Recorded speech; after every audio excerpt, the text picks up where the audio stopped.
Rivaldo. Abriu espaço, bateu pro gol. Oliveira, que é Ronaldinho, bateu. Gol! Pessoal, resolvi gravar esse vídeo com o intuito de mostrar a todos vocês as provas, as verdadeiras provas que mostram a minha inocência. E que você possa ver atentamente todas as provas que estão aqui, que mostram que eu fui condenado injustamente. Olha, ninguém sabe o que eu tenho passado, né? Nos últimos anos, você ter sido condenado injustamente, desde a primeira vez eu sempre tenho frisado que eu sou inocente e ninguém tem me dado ouvido.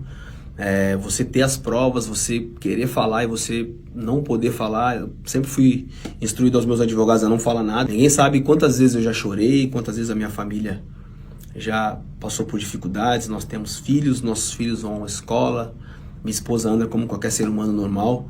E você ser acusado de algo tão grave, injustamente, ninguém sabe o que eu tô passando. Desde o começo gostaria de falar a verdade, gostaria de mostrar toda a verdade que prova a minha inocência e eu nunca pude. Então, a minha esperança é que aqui no Brasil eu possa ter o direito de me defender. Para você que é jornalista, que é um jornalista sério e que quer mostrar a verdade, não algo tendencioso, as verdades estão aqui. Para quem quiser ver, jornalista, advogado, não tem problema nenhum com isso, né? Igual aquele velho ditado, quem não deve não teme.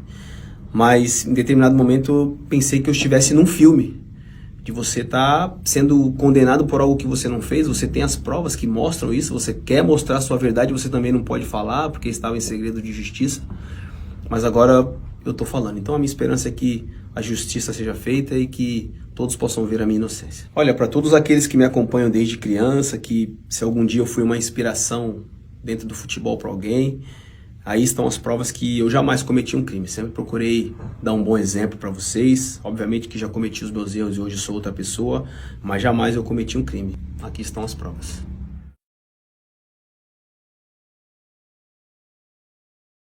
Era uma noite tranquila, como qualquer outra noite. Era um café, se o café se chamava, um local que na época era um local bem tranquilo, bem familiar. Tinham outras famílias, uma noite de pagode, como era um grupo de pagode que eu gostava, que há 10 anos atrás eu curtia. E nós resolvemos ir no pagode, né? Em determinado momento do pagode, a minha esposa decidiu ir para casa. Como eu ia treinar no outro dia, falei para ela que ia ficar poucos minutos a mais e depois eu já ia embora. Logo em seguida, né, eu desci para tocar. Sempre, quem me conhece há muito tempo sabe que antigamente eu gostava de música, de samba. Estava tocando o meu instrumento. E uma mulher se aproximou, normalmente tivemos troca de olhares, né? Automaticamente eu deixei o meu instrumento e nós começamos a conversar. Antes da mulher que se aproximou, e eu só vi saber isso depois, nos autos do processo, está aqui no processo, não é a imagem minha, existiu uma troca de mensagem entre a mulher que nos acusa e um outro rapaz que estava combinando, né, de só se aproximar de mim assim que a minha esposa saísse do local. Então eu só vim saber depois, nos autos do processo, que já existia uma combinação para se aproximar de mim. Não foi eu que tomei a iniciativa de nada. Fomos para um lugar bem próximo dali, que é uma chapelaria. Na Europa tem muita chapelaria, devido ao frio, as pessoas costumam deixar os seus casacos ali, casaco, boné. Qualquer pessoa poderia entrar, sair, não tinha nenhuma porta. Eu não levei ninguém para nenhuma porta, não tranquei ninguém numa porta. Não foi eu que tomei a iniciativa. E era um local que qualquer pessoa poderia ter visto se tivesse acontecido algo diferente, algo estranho. Não aconteceu nada de diferente. Ficamos cerca de poucos minutos, algo consensual. E logo após, eu fui embora para minha casa. Era um local que tinha muitos seguranças. Era um local que era aberto. Olha, gente, eu fui acusado de ter tido um encontro com uma mulher enquanto ela estava inconsciente, que não é verdade. Ela estava dançando, ela estava conversando normalmente com todas as pessoas, nós temos imagens e fotos. Ela conscientemente foi comigo e teve um encontro rápido e superficial. Até hoje, o que as pessoas pensam é que quando eu tive um encontro com ela, ela estava desacordada, ela estava no chão, ela estava inconsciente. Não foi nada disso, não foi nada disso. Ela estava totalmente em pé, consciente, dançando, rindo, se divertindo como qualquer outra pessoa faz em uma discoteca num dia normal. Não teve nada disso e as imagens mostram isso, né? Não foi nada de violência, ninguém abusou, não peguei nenhuma garota à força, nunca faria isso na minha vida. O local tinha outras pessoas próximas, outras pessoas que poderiam ouvir se ela tivesse gritado, dito para, não, alguma coisa, isso nunca aconteceu. Como pode uma garota estar totalmente inconsciente? Como pode uma garota estar totalmente embriagada, como ela diz estar, e minutos antes ela estava mandando mensagem dizendo que só se aproximaria quando a minha esposa não estivesse no local. E minutos depois também ela manda uma mensagem totalmente tranquila para a amiga, perguntando onde a amiga está, você está aí, você pode vir me buscar. No depoimento que ela deu à polícia, ela disse que foi violentada por 6, né? Mas logo após, ela saiu com os mesmos e foi para uma outra discoteca e continuou se divertindo, dançando. Uma mulher que tem esse tipo de violência, ela se retrai, ela tem nojo das pessoas que fizeram isso, ela quer chamar a polícia. Não foi o que aconteceu, ela continuou a festa que eles estavam fazendo em outro local. E quando ela foi para outra discoteca com os outros que estavam ali, eu já estava na minha casa, eu não estava mais ali. Não foi fácil guardar todas essas provas, mas as provas estão aqui. A verdade está aqui. Então, nos autos do processo, não foi eu que inventei, com perícia. Ela também fez um exame toxicológico, que aí vai muito além de quem está me assistindo o vídeo, eu ou você. É um exame que prova que tudo aquilo que ela ingeriu, ela não estava bêbada. Ela lembra com riqueza de detalhes exatamente tudo. E eu não sei o porquê que a justiça italiana não aceitou as minhas provas. Tudo que foi falado, e depois do exame toxicológico que ela disse que bebeu, era impossível ela estar embriagada, era impossível ela estar totalmente inconsciente, ela sabia exatamente o que ela estava fazendo. E para provar que eu não tive nenhuma violência sexual com ela, e jamais eu abusaria, eu falei a verdade, eu estava lá com ela, foi um encontro rápido, mas nem o meu teste de DNA estava lá. Eu poderia ter mentido se eu fosse uma pessoa mentirosa, se eu estivesse querendo esconder alguma coisa, mas eu não menti, eu falei a verdade desde o começo, e o meu DNA nem apareceu lá. Eu fiz o teste de livre e espontânea vontade, fiz tudo aquilo que foi determinado, mesmo sem ter o meu DNA lá, eu ainda assim fui condenado. No depoimento que ela deu à polícia, ela lembra da cor da camisa, ela lembra quantas pessoas estavam com ela lembra da marca do carro, ela lembra que ela tinha que voltar para buscar uma bolsa. Uma pessoa que está inconsciente teria tantas lembranças com riquezas de detalhes? Será que não é muito estranho você lembrar de tanta coisa que aconteceu e ao mesmo tempo estar inconsciente? Ela deu 2 depoimentos à polícia, 2 depoimentos diferentes. No primeiro depoimento, ela lembra que estava todos os 6 ali, interagindo.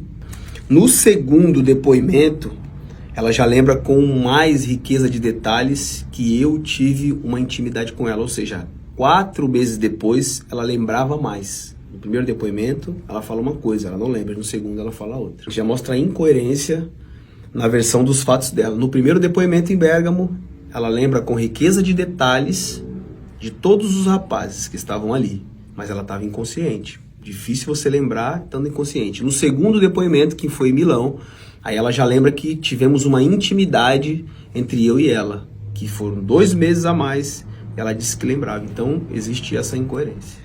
Diante de tantas provas assim, contundentes, provas que são gritantes, que mostram a minha inocência, não tenho uma prova nem 2, eu tenho várias provas que mostram que não é verdade a acusação que me fizeram, isso só me leva a crer que esses mesmos que me condenaram são os mesmos que permitem com que aconteça inúmeras vezes história de racismo contra inúmeros estrangeiros fora do Brasil, né? Joguei na Europa durante quase 10 anos e só no Milan joguei 4 anos. Nesses 4 anos eu vi várias e várias vezes história de racismo. Já teve jogadores como Mario Balotelli, que era um jogador que se naturalizou italiano para jogar na Itália, e ainda assim ele sofria muito. Ninguém me contou isso. Muitas vezes eu tentei acalmá-lo porque ele estava chorando no vestiário. E a quantidade de vezes que eu falei, Mário, tranquilo, esquece isso, vamos jogar futebol. Joguei com outro jogador chamado Prince Boateng, que em determinado momento ele tirou a camisa do Milan. Você pode ver aí nas imagens, ele tirou a camisa e pediu para não jogar mais, porque ele não estava suportando aquela situação de racismo. Então esses mesmos que não fazem nada, que não tomam nenhuma providência sobre racismo, são os mesmos que me julgaram, que não dão nenhuma voz para um negro que está tentando se defender, que tem provas aqui, provas cabíveis, que está tentando provar sua inocência, mas que eles não dão voz. Eu tenho absoluta certeza que se fosse com um europeu, que se fosse com um branco, com certeza o meu julgamento teria sido totalmente diferente. Existe um contexto sobre todos esses áudios que vocês ouviram. Obviamente, eu sou uma pessoa totalmente diferente daquele Robinho de 10 anos atrás. O ser humano ele evolui. Hoje eu tenho um linguajar totalmente diferente. E para você que ouviu os áudios de maneira isolada, né, para você, principalmente as mulheres, pode achar, pô, eu sou insensível, eu sou um cara escroto, eu não respeito as mulheres. Não é isso. Ali eu estava num ambiente de pressão, eles estavam me pressionando, eu tinha absoluta certeza que eu estava sendo extorquido. As pessoas que me ligavam, que me chamavam, que estavam falando comigo naqueles áudios eram pessoas que eu não confiava, eram pessoas que já tinham me pedido dinheiro outras vezes, e eu tinha absoluta certeza que eu não tinha cometido um crime, que eu não tinha engravidado ninguém. Então, mais para eu me livrar, para que parassem de me perturbar, eu falei aquelas palavras. Os áudios foram gravados depois de 1 ano. Obviamente, né, eu naquele momento, jogador de futebol, depois de 1 ano, você não lembra de exatamente tudo aquilo que você fez, com quem você anda. Aquelas pessoas que estavam me ligando não eram pessoas confiáveis, não eram pessoas que tinham seus documentos italianos totalmente corretos. Então eu tinha absoluta certeza que alguém estava querendo me extorquir, que eu tinha que pagar 60 mil euros, depois história de gravidez, né? Então eu acabei dando risada não por menosprezo, mas assim como algo que eu fiquei totalmente surpreso, né? Igual alguém chegar para você e falar, você roubou um banco, você faz, eu nunca, não faço isso. Então foi a mesma coisa, a mesma reação que eu tive de dar risada, não com desprezo a uma mulher, ou não por desprezar. A risada foi de pasmo, assim, o que vocês estão falando é totalmente ao contrário, não existe isso, não existe possibilidade de crime, muito menos de ter engravidado alguém. O encontro que eu tive com ela ali, que foi algo superficial e rápido, eu nunca neguei isso, mas você ter um encontro consensual com uma garota e você cometer um crime, existe uma distância muito grande.